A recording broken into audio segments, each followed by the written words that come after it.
Welcome to Dhammaloka, everyone, and I've got a couple of announcements. While the monks and nuns are away on their 3 months range retreat, July to October, we will have some interesting guest speakers coming in to give the Friday night talks. Information is on the notice boards and on the website. Entry to the range for Kusala Hermitage will be held at Dhammaloka in the community hall to my right on Sunday the 1st of August from 10 a.m. onwards. On the 1st of Sunday the 1st is also a bhikkhuni ordination at Dhammasara starting at 2:30 p.m. That's at Reen Road, Gidjagenup. And 4 seminaries will receive their higher ordination as bhikkhuni. So come and rejoice with the quadruple dual Sangha bhikkhuni ordination, an auspicious and historical event in Dhammasara Nuns Monastery and BSWA, because this is our first in-house ordination.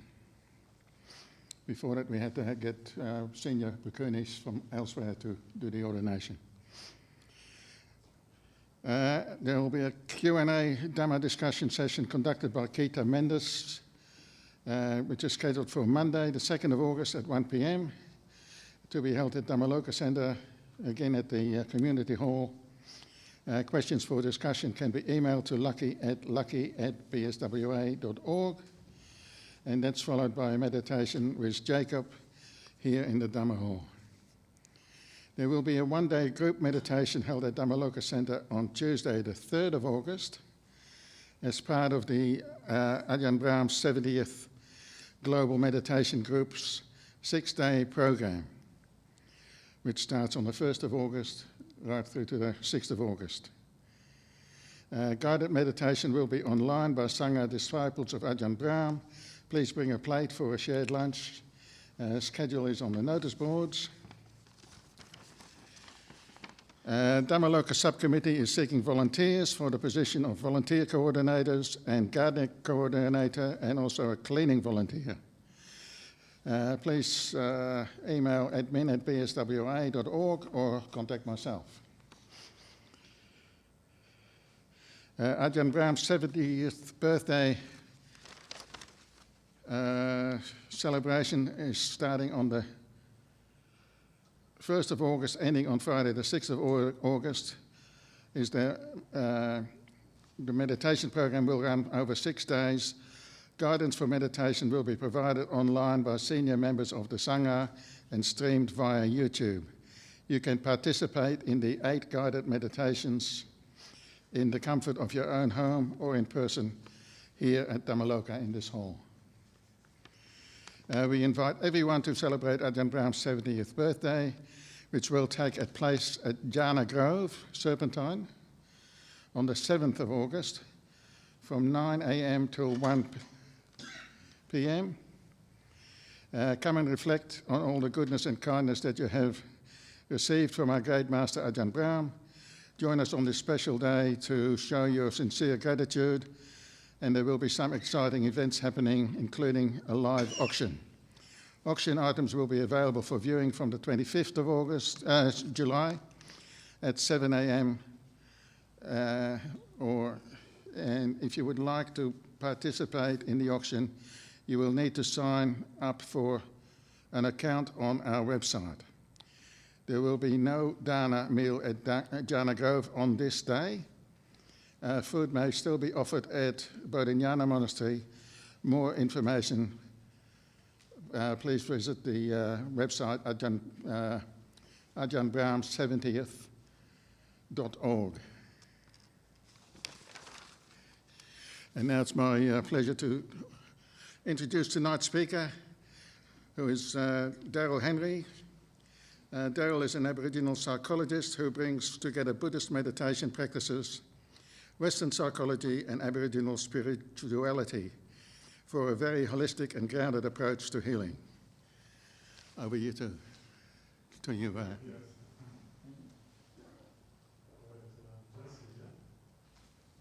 a little bit closer, I need to see your eyes. If you don't mind, yeah? All right. So just quick introduction, because saying you're Aboriginal is sometimes so confusing, yeah? We're standing on Noongar country, and I celebrate the ancestors of Noongar nations, yeah? And we're here in a Buddhist setting, so I'll begin formally with Namo Tassa Bhagavato Arahato Samma Sambuddhassa. Namo Tassa Bhagavato Arahato Samma Sambuddhassa. Namo Tassa Bhagavato Arahato Samma Sambuddhassa. Also, Nundanga Dukanga Nala Murut Nungara Nalak Churub Nuning Jining. Noongar language from Kelabaren, and it says, "My heart's chirping, happy to meet you, yeah, and to bring all of your ancestors in your presence, yeah, and the Noongar ancestors together." Somewhat unusual beginning, perhaps, for many of you, yeah. My people are not Noongar. I'm not Noongar. My Aboriginal name is Skipper, and I'm from my home people are the Canning Stockroot people, yeah.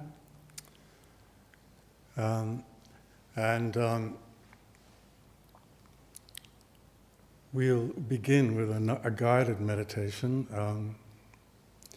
And I'm not quite sure, I'm a little bit unused to this setting, so excuse me for just a little bit halting, the lights and the gorgeous Buddha Rupa we have here. Yeah? And I wanted to say, just as meditation people, Jesse, do you need something under your knee? Yeah? There are cushions, I think, yeah. It's important to be natural in your sitting in meditation, After all, we want to take this state, the meditative, reflective state in life, yeah? We want to take it into the delicatessen, We want to take it to our kids and our lovers, yeah? So it's important to be natural, and normally we sit in a kind of geometric position, yeah? Not too rigid, yeah? Kind of relax within structure, yeah? Many of you have probably done more meditation than I have here, so I won't go into the ins and outs of it, but you should have a sense of ease. Yeah, we meditate to develop calm. Yeah, that calm then leads us to a bigger state of being. Yeah, Samadhi. Yeah, which is a full focus. Yeah, the total of your own being, yeah, and the total of all the beings in this room. So while we're going to begin a guided meditation, it's quite legitimate, to be sensing the context, sensing the people around you, sensing this environment, yeah? Not blocking it out, just connecting, yeah? Silently. Sometimes we get too complicated with meditation, and I'm for being really simple, yeah? Really direct. The reason to do this is for healing, yeah? To bring suffering down, to decrease it in your life, to build joy, calm, connection, to learn about the deeper parts of life, yeah? This makes sense, no? Thank you. All right, so we'll begin. Now you can focus on your, people already have meditation techniques, yeah?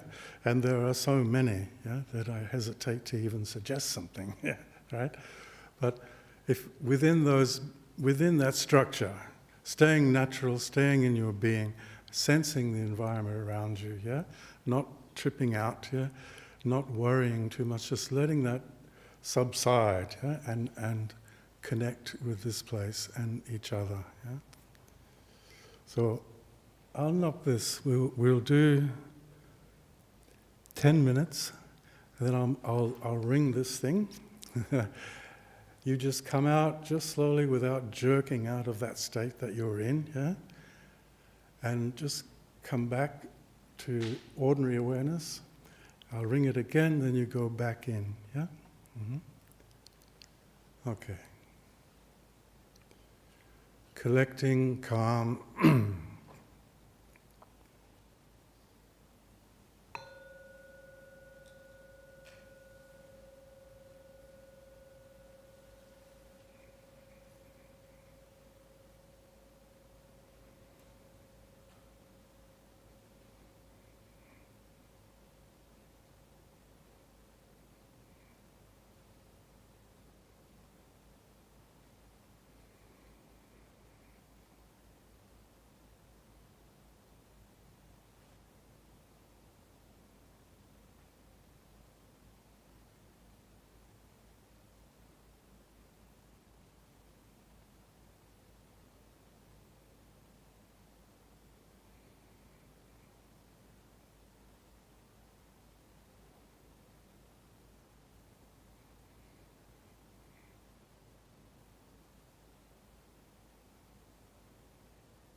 just slowly come out of your focus and quickly scan your whole being.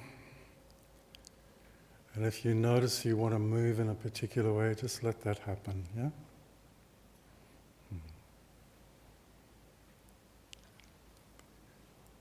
Yeah.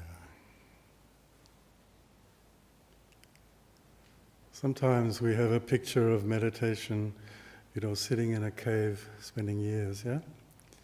And tonight is just brief meditation, yeah? Pause, meditation, yeah? Sometimes you can get a long way, yeah?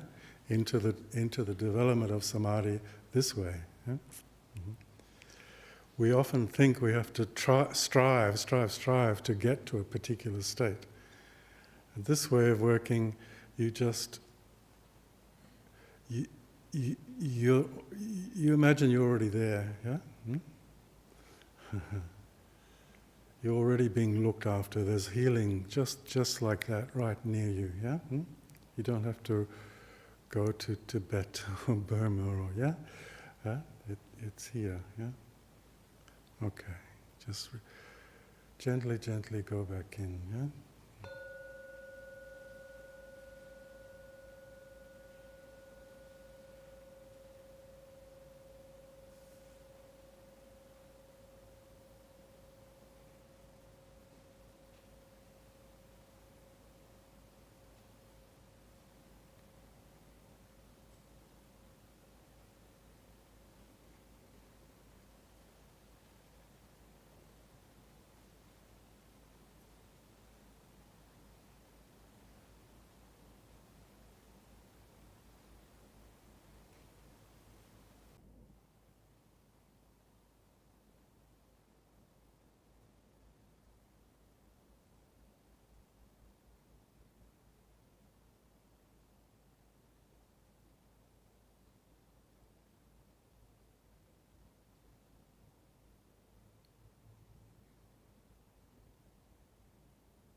Now slowly focus on the center of your being and your heart. Yeah? Your heart is where your rib cage joins, and about a handspan down from there. Just focus on that area.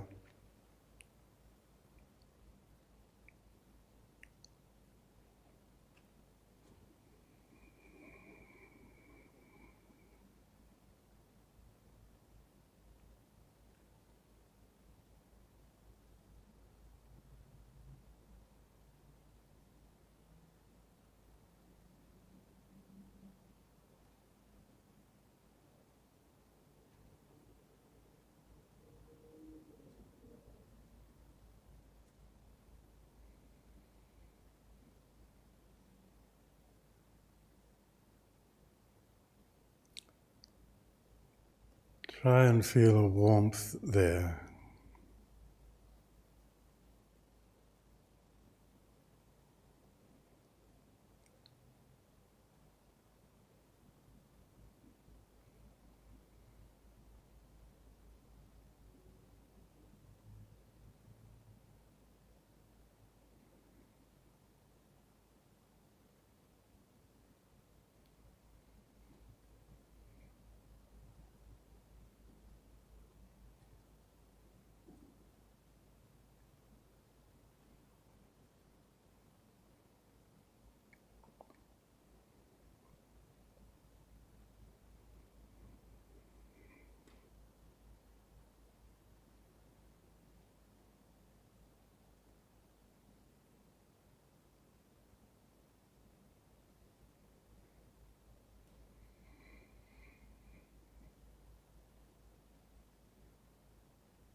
Just sense that warmth radiates out into the room through your being out into the room, to the space, to the other people.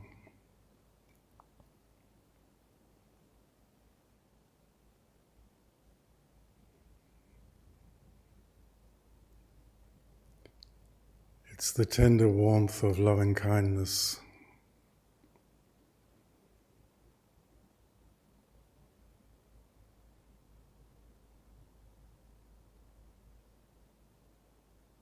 It radiates and absorbs,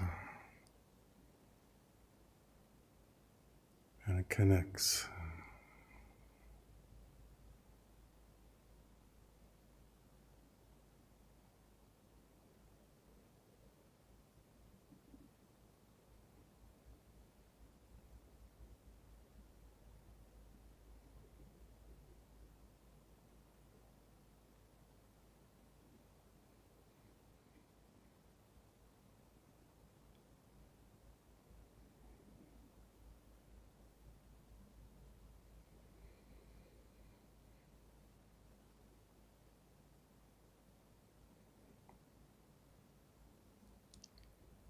Try and sense the space around you radiating with this warmth,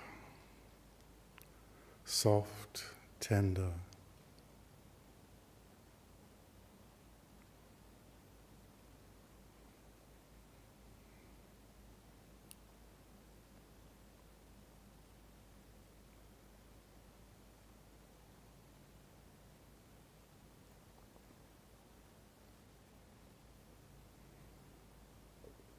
And it fills the room, fills this whole room from the floor to the ceiling.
that same warmth,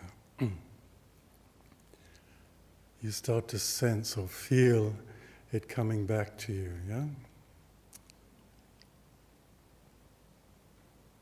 Coming back into your heart, to the center of your being.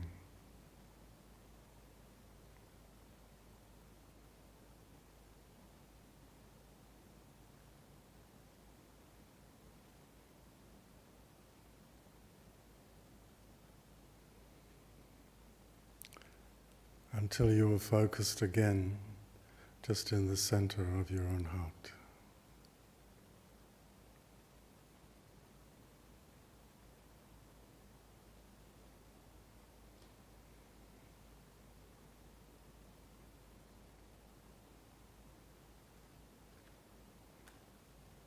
Normally then you make a prayer or a wish, whatever comes spontaneously to your mind and your heart.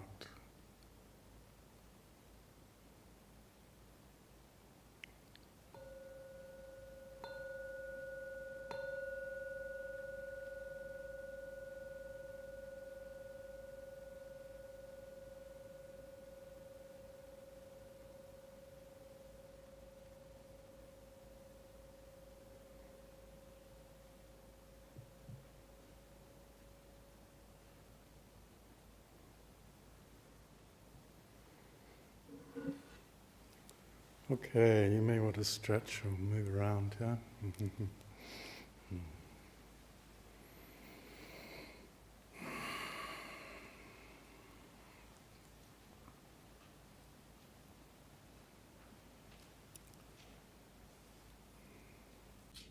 Thank you.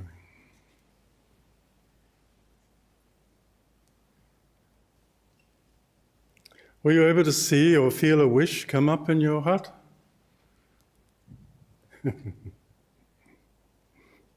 See, some people are nodding, yeah.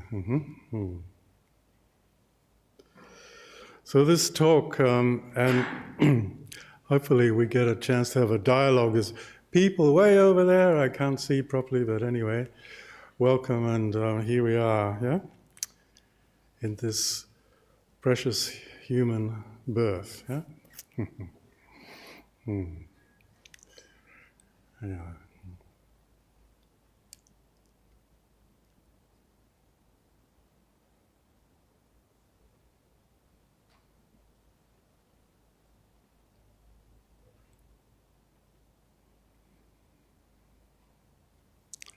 There was a good feeling in the room, a good sense, yeah. And as I talk, yeah, I'm going to suggest you don't stop meditating. You're just in your normal mind, you know, yeah.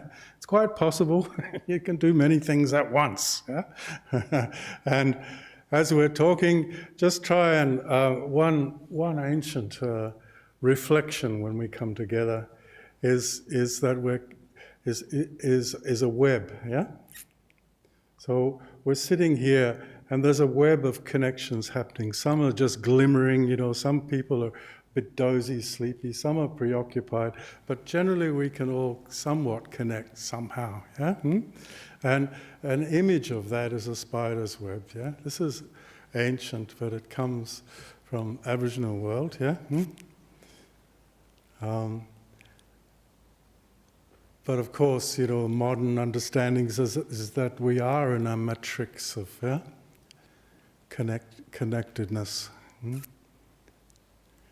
When Buddhists say Sangha, I think web of connection. Yeah? You'll have your own reflection, yeah? But that's what I use. Yeah? A sense that I may not know you, but somehow we're meeting in some way, yeah? Even though there might be people up there in the back of the room, yeah? You can hear me when I'm talking, yeah? Up the back there, yeah? I'm not sure I'm talking loudly enough, yeah? Okay, all right.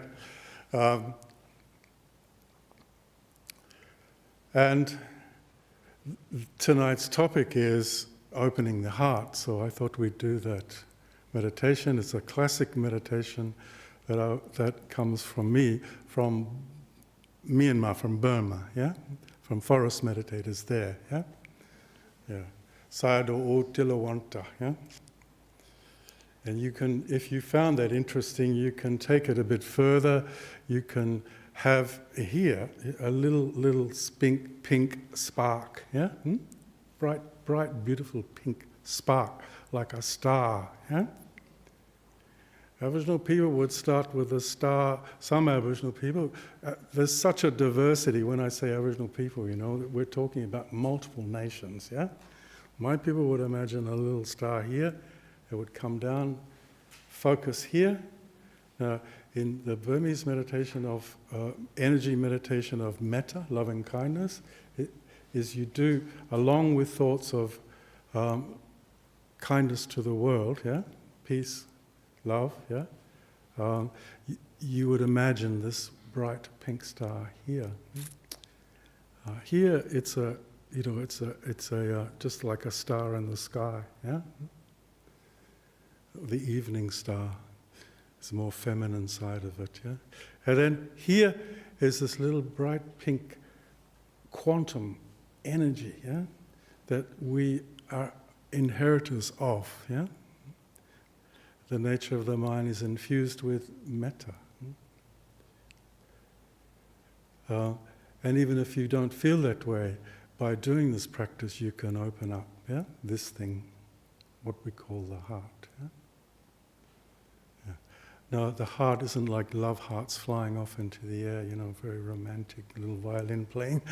So it's a powerful organ of perception, if you want to put it that way. Some people don't say mind, they say heart. When they say heart, they mean mind, yeah? Particularly from Eastern traditions, yeah? Aboriginal people might say spirit, yeah? I say, oh, that's not very Buddhist, but let's think of spirit as a kind of internal reflective state, yeah? The things we discover when we turn inward, yeah? That's just a word, spirit, yeah? It doesn't mean spirit, ghost, etc., yeah? Can for some people. But I'm talking about that internal sense we have of life, yeah? It's very private, but when you're connected, when you're in touch with your own being, yeah, the center of your own being, yeah, when there's good contact, then there's a branching out, yeah, automatically. It's one of the natures of being a human being,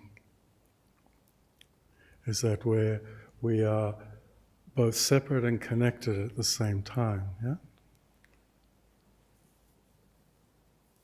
And often we say, well, there's no self, yeah? But actually, the self is huge. It's bigger than this room, yeah? It's just not you, not me, yeah? It's a broad thing, yeah? Aboriginal people say, well, it's me and my mob, my group, my race, my totems, my ancestors, and the unimaginable void that forms and creates life, yeah? I don't think that's so far away from saying, look, the self is not fixed, it's moving, it's a creative thing, yeah? And I'm not saying that's canonical Buddhism, right? But I'm saying there's a bridge that can be made between ancient knowledges, yeah, from the most ancient living culture in the world, Aboriginal cultures, yeah, to Buddhist, the manifestations of Buddhism in the modern world, yeah. They are all protected by ancestors, yeah? Or in Theravada we say the ancient ones, yeah? There's a similar meaning, yeah? I don't want you to get too tangled up in, yeah? In either the separateness or saying they're all the same. It's because then it becomes a kind of soup that has no meaning, yeah? we have to keep these cultural and philosophical strands quite clear, yeah? But nonetheless, just as a human being sitting there, you're sitting there, you're sitting there in all time. All time, sometimes it's translated for Indigenous people as dream time. That's a terrible thing, terrible translation. Yeah, it's all time together. Yeah, so often you hear in some Buddhist teaching, focus on the now. Yeah, but the now is a confluence of time. Yeah, of course you are part of a stream of history. Of course you are. Yeah. What's important is the internal putting that together, yeah, with the potentials for the future, yeah. But when you sit in meditation, you go inward and resonate with what's there, yeah, and not have too much a dialogue about this or that happened, or I want to go this way, yeah. You do center, yeah.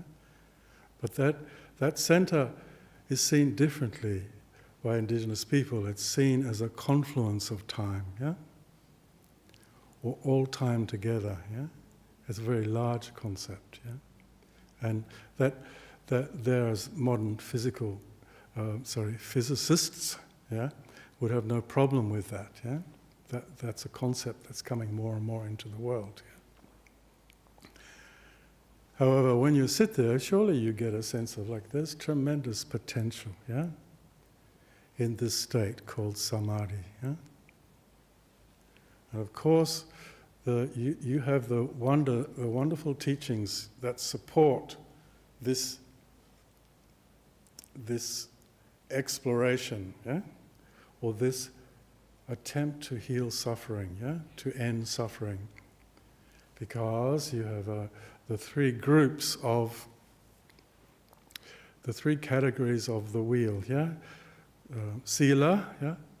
Which is, if you want to heal anything, yeah? Whether you're Aboriginal or not Aboriginal, yeah? Turkish, yeah? From whatever culture, there has to be a moral base. You have to be clear about that, yeah?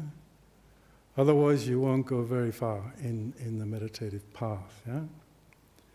And that moral base is something that you can't say, well, there it is, I'm a good person, yeah? Because, there's all kinds of aspects in us, yeah? So the thing is to contact, accept and be that, yeah? Without saying I'm good or bad, yeah? That sparks a kind of conscience in us, yeah? And that conscience is a guide.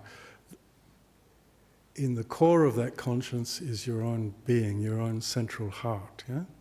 Aboriginal people say, you should be true to your own spirit, And there's a lot of wisdom in that, yeah? Because often we're not. We don't even know how to collect, yeah? And part of the meditation we did tonight is about gathering and collecting, yeah? Gathering, it's like gathering our thoughts, having our wits about us, So pretty soon we're going to shift to questions, because I'm not a great fan of talking blah blah blah,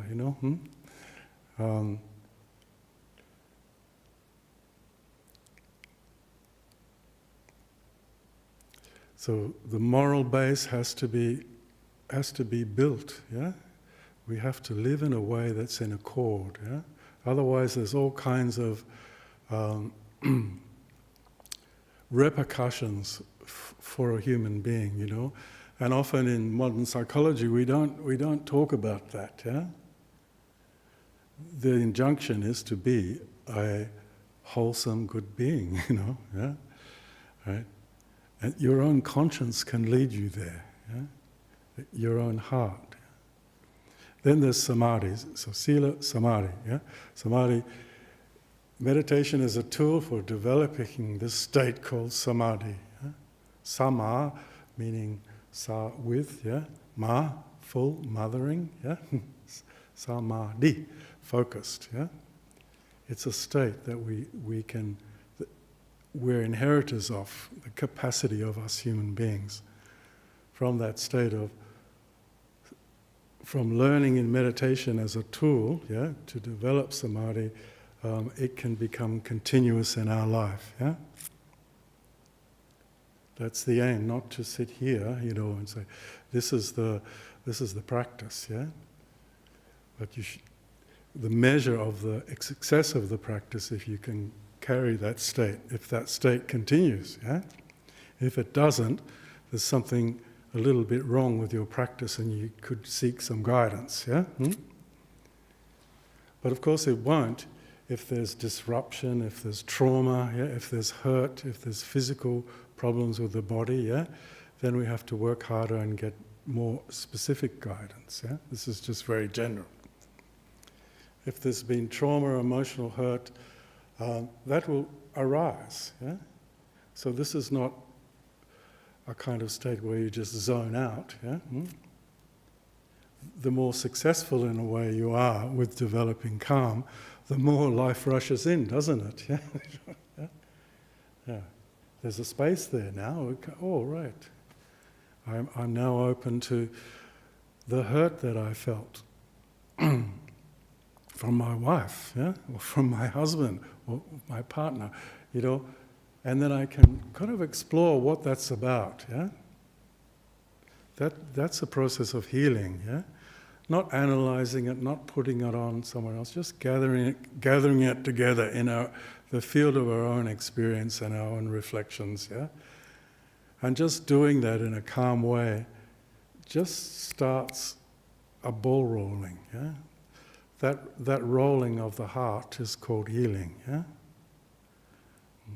Then meeting other people and sharing, yeah, or connecting just silently, yeah, starts another ball rolling, yeah?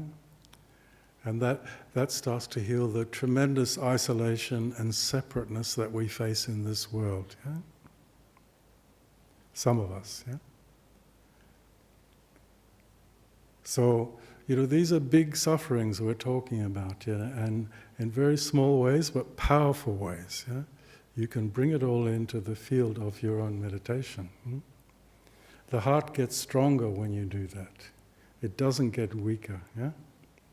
It builds, you can sense it, yeah? And you can get a sense of, okay, am I strong in this, If I'm not, then I can do some more work, yeah? To build this. Building that strength can be, like the tool of meditation is very, very good for it, yeah? But I talk to many people, and some people, like up in the Kimberley, fishing at the, in Lake Argyle, and just sitting there quietly, yeah? They naturally enter a state which is large, yeah? That I would call samadhi, yeah? Deep reflective meditation, deep resonance with country, yeah? Where you are, the environment, yeah? Deep sense of many beings have been on this planet, and many will leave, yeah? But right now I'm here and I want to do my best, yeah? Pretty ordinary, but also very powerful, yeah? So that's samadhi, and then people pronounce it differently. Punya, yeah, is the actual insight, yeah? And you can be dreaming along, sitting there calm, da-di-da-di-da, yeah? And because there's a space, because you're focused, because there's attention, an insight can come, yeah? Oh, and it comes in a kind of wonderful, intuitive, wise way, yeah? You don't make it, you don't grab it, it just comes, yeah? Oh, that's why I do that, you might think, yeah? It just might just come to you. Oh, that's what he was on about, yeah? Yeah. Or that I understand more about the nature of mind, yeah? Mind is sort of reaching out all the time, yeah? Trying to sense and feel and, yeah, make sense of this world. And what happens for me is I grab hold of this one, yeah? Right? You'll see that in your meditation. It just comes like that. So the deepest insights, the most healing ones, are about the nature of mind. Yeah? Or if you're an indigenous person, or you don't have to be indigenous either, it might just get a sense of, oh, I just saw a little bird. Yeah? I can see it really clearly in my mind. Yeah? That little bird is bringing insight. Yeah? And so you sit with it for a while and discover what it is that's coming, you know. I don't think that's very unusual, is it? Yeah? Is it unusual to you? You get intuitions, of course. Yeah? Some of the factors of mind are, you know, intellect, yeah? See, clear and strong rational analysis. Some of you are very good at that, but also emotional intelligence, yeah? Some people who are really good at this are just like dumb as bricks when it comes to relating to the emotional world, yeah? And then there's the intuitive mind, it just comes spontaneously. And then the sensing mind, yeah? When I ask you to sense the people in the room, you can. Some of you can, surely. And you can feel it, yeah? Like, ooh, yeah. Just like that.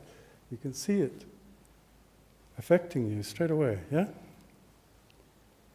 No, Jesse, is that so? Yeah, you found that? Yeah. And that sensing also has vision, it has smell, you know, yeah? All of the capacities, yeah, are there as functions of mind, yeah? And they can line up and bring insight, yeah? Often we don't know what we're looking for, yeah? We say we were looking for enlightenment, yeah? Right? Or I'm looking to a deeper contact with ancestors, yeah? Or I'm looking for what culture means, yeah? What's this thing called culture? What is it, yeah? Or I'm trying to have insight into a tree, or a flower, or a plant, yeah? But often we don't know what's behind that, yeah? And so you need the calm, expansive mind to questioning mind, yeah? Just attentive, not how come, yeah? Just quite gentle, questioning mind, yeah? And that is capable of making discoveries. Those discoveries we make there, because there's two big texts in the Buddha Dhamma, you know. One is the Vimutti Marga and the Visuddhimagga, if I've got that right, translated roughly as the path of freedom, yeah, and the path of purification. Yeah? So whatever it is we're aiming at, yeah, there are two very big themes that somehow encompass it, yeah, for Buddhist scholars. Yeah, we're on about ending suffering, building a compassionate response to the world, yeah, to ourselves and to the world. And it involves freedom and purification, yeah? And so often meditations, and why I find it difficult just to give a general talk on meditation, here's me complaining, is in the old meditative traditions, you would be given a specific meditation, yeah? So those people who are very intellectual, to balance it, they would be given meditation on beautiful flowers, beautiful, yeah, angels, color, yeah? Or if you are very little bit flighty, yeah, you'd be, meditate on the earth, yeah? Get some solidity in your being. Find out what solidness is, yeah? etc. If you're very morbid, you wouldn't be given the meditations on death and passing away. Yeah? If you are too, too blissful, you'd be given the meditation on death and dying. Yeah, and not out of churlishness. To kind of balance you. Although sometimes I think a little bit churlish, sure. If you can accept my humour, but the sense that that person is like too flighty and takes everything for granted, etc. You better remember that you're going to die. And it brings the person back to this thing. Yeah? Yes. If it's morbid and if they oh glory, we're going to die. The world is suffering, etc., etc. You just go down in a heap. Yeah. They're meant to spark you up, yeah? So if you get caught in one of these meditations, well, maybe that's not the one for you, yeah? And I'm saying that because spontaneously different meditations will arise just sitting naturally, yeah? Suddenly a colour might surface, yeah? Or a beautiful form, like this bell, a beautiful form, a sculpted form, and that might grab your attention, not just the physicality of it, the shape of it, yeah? And that form will suggest something inside, yeah? You'll kind of sense it, yeah? It's like a bow over our head, This thing, yeah? I'm extemporating. You could imagine that sort of hanging over your head like that, like a cherry blossom bower, yeah, in a Japanese painting, yeah. And it resonates, yeah. There's a resonance, a sense of, okay, that rings a few bells inside, yeah. There's an ongoing to this state of calm. It doesn't just stop. It didn't just stop when we stopped meditating. It's continued. It's in this room. It's affecting us all.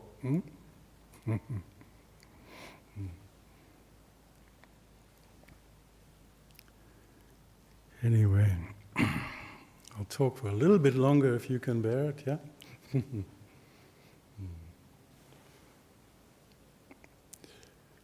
So you could use sound, the sound of the bell, or Buddhists generally, in the Theravadan tradition, don't go for music, yeah, but sounds, pure sounds, like the sound of a bird singing, yeah.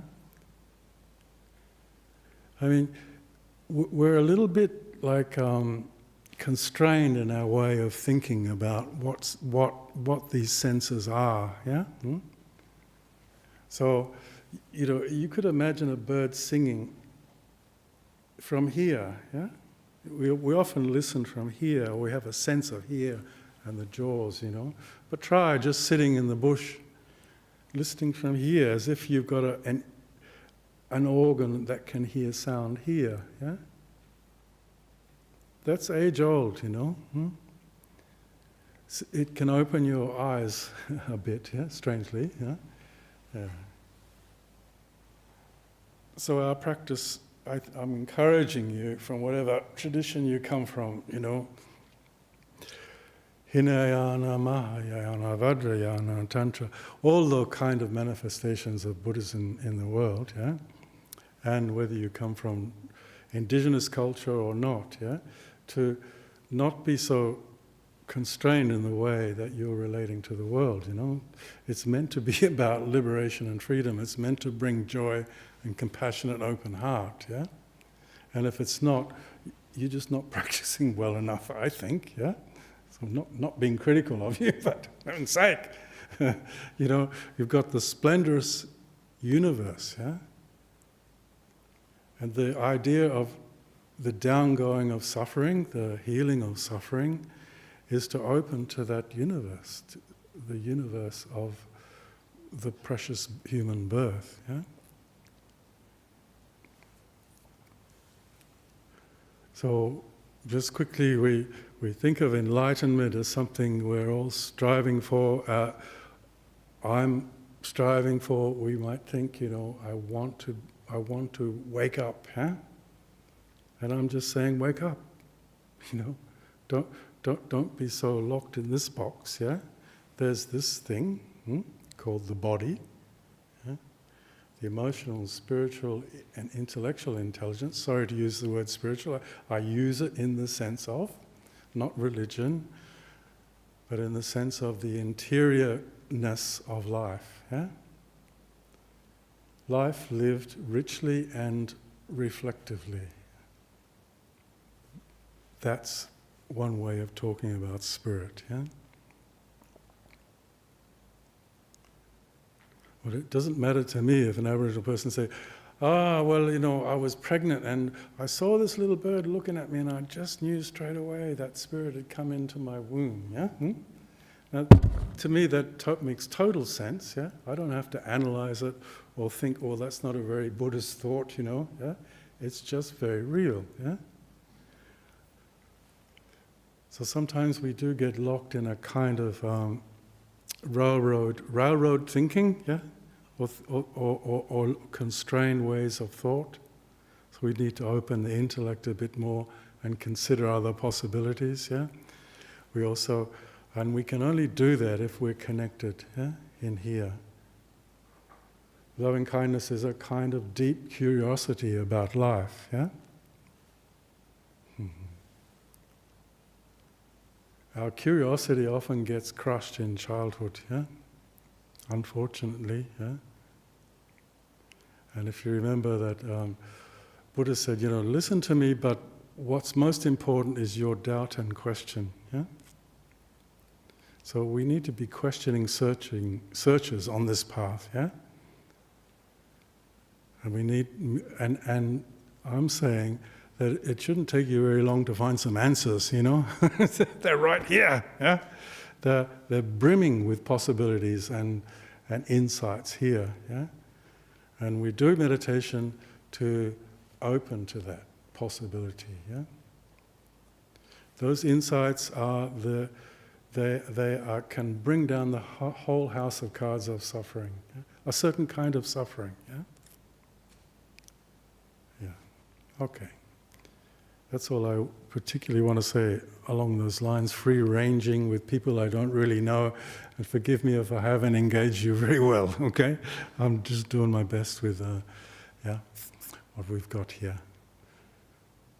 Normally if I can see people's eyes, that's why I want him there, so I can focus, I can read him a bit, Some of you others, well, we've all got our masks on, haven't we, yeah? We wear a mask. It's called a persona. It's what we've learnt, yeah? And in a way, you should be able to take that mask off, be a bit naked, yeah? Or I'm an engineer, and I've got kids, and I'm, etc., etc. In one way of looking from the healing point of view, that's a mask, yeah? We want to get more close to that, yeah? More close inside ourselves, yeah? That's why sometimes there's such a schism, we have to say, well, what is your true spirit? Ask that question like a Zen koan. What is your true spirit? Yeah. Well, in Buddhism they said, I don't have one, Well, no, that's a cop-out, yeah? Go a little bit deeper, yeah? Because you do have an individual life, and that's fluctuating and changing, yeah? That, especially if you're healthy, it's a fluid thing, yeah? It's not a fixed self, yeah? As soon as you get a fixed self, you start getting rigidity, masks, yeah? You start to become a this or a that, yeah? And I'm being a bit iconoclastic here, but if you're a Buddhist, yeah? Maybe you should just drop that for a while, yeah? It is about healing, yeah? It is about the ending of suffering. And if you're on about that, yeah, then we can come very close, yeah? But if you're an ist, chemist, yeah, I can go on, but you get the gist, don't you? Sure, yeah. Or maybe it's a whole play of masks, yeah? You've got many, many masks, like a Balinese theatre, Javanese theatre, yeah, right? Surely that's more interesting than just being this little self, yeah? So, and probably more true. And once you get that, then you can start to open up and say, well, look, there are many possibilities in life, I don't want to be stuck. Because suffering has got several things about it. One of them is to be stuck, yeah? Another one is called arrested development. Some harsh person named it like that, yeah? Right? It just means life was flowing along, and bang, yeah? Something happened and you stopped. Now, no, it's not good to keep dragging up the past, etc., etc. But if there's something stopped in you, and in meditation you say, that happened when I was 5. What on earth is that coming up for? Yeah, have a look more closely. Yeah, because that 5-year-old can grow up real quick if you support it. Yeah, that's called healing. Yeah, that's called bringing all yourselves together. Yeah. Not something left along the path, yeah? You bring it all into your own heart, yeah? And you're caring for that, yeah? So modern psychology, Buddhism, Aboriginal spirituality, they're not so separate. They've got some common messages, yeah? But they are quite distinct, yeah? Aboriginal culture brings, one of the oldest living cultures in the world, brings some gifts to the world, yeah? And there have been some very beautiful offerings particularly from desert people in exhibitions here in Perth, yeah? Telling song and story and art, yeah? And it's an attempt by old people to say, listen, this has a value for the world, yeah? Because we know how to look after country, we know how to look after the inner side of a being, yeah? We are skilled in that, yeah? Not many people know that. A very articulate knowledge about looking after, healing, yeah? And that doesn't mean every Aboriginal person has got that. No. So they're like the teachers who come here, not me, can bring great healing, yeah? Me, I'm an ant, yeah? So thank you for listening. Now, any questions, really? Because we've covered a lot of territory. You may just want to reflect quietly, or you may just want to say something yourself, yeah? And I'm quite happy if you do.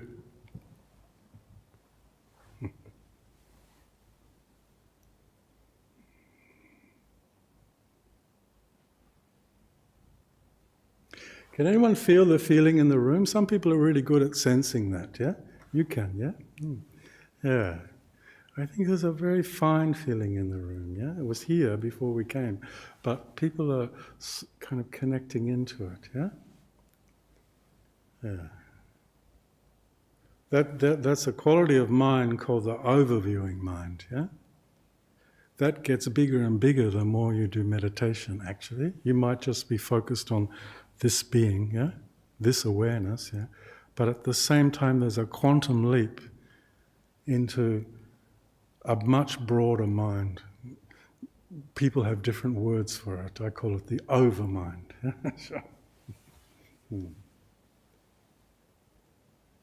Anyone want to say anything silly? Come on, you don't leave me out here. I've been silly enough for one night. If not, that's okay. Please, thank you. I'm not sure. Maybe our colleague here can.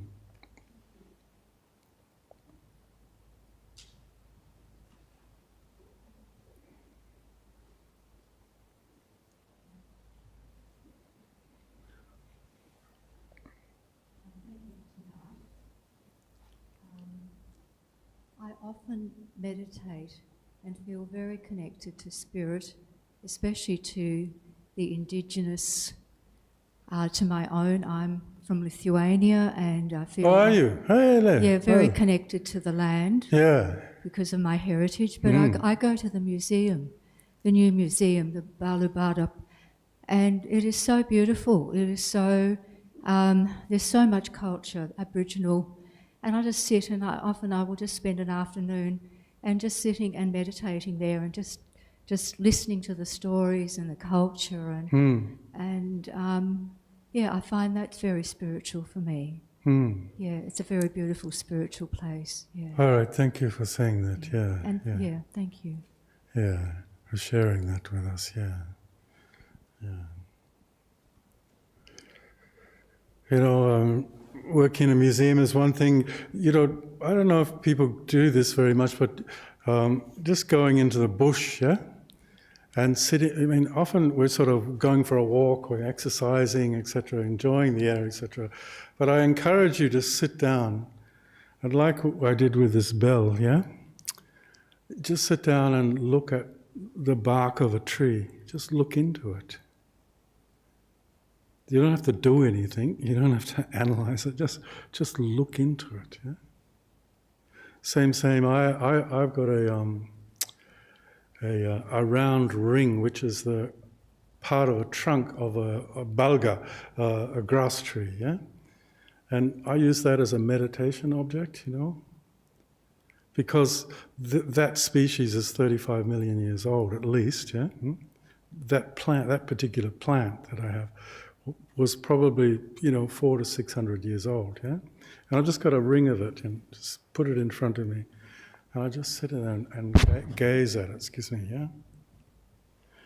You're connecting something that's very ancient, and we're lucky here in Australia, Western Australia particularly, because just up in the hills there, the granite is billions of years old, and you can sit on it, yeah. You're sitting on a foundation that's extremely ancient, yeah?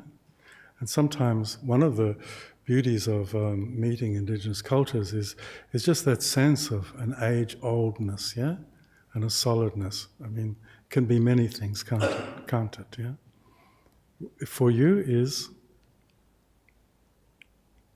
Did you want to say what particularly about it that touches you?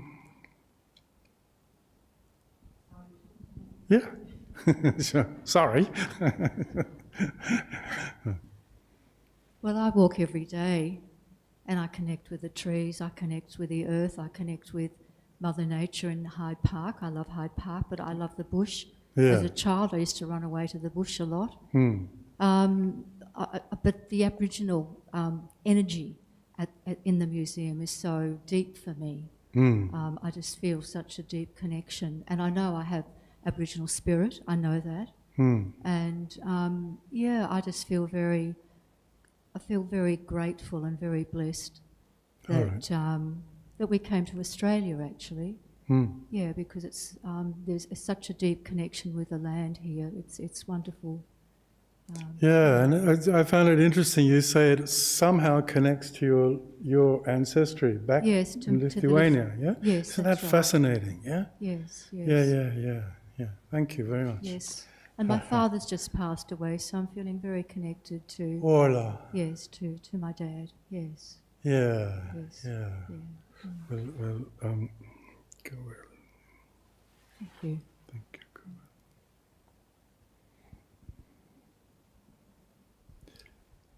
It's okay if you don't want to say any more, and we can head off, yeah? Unless there was someone who was just a little bit, hesitant. Sure.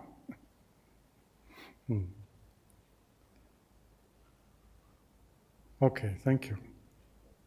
Good. Be well. Go well in life, yeah?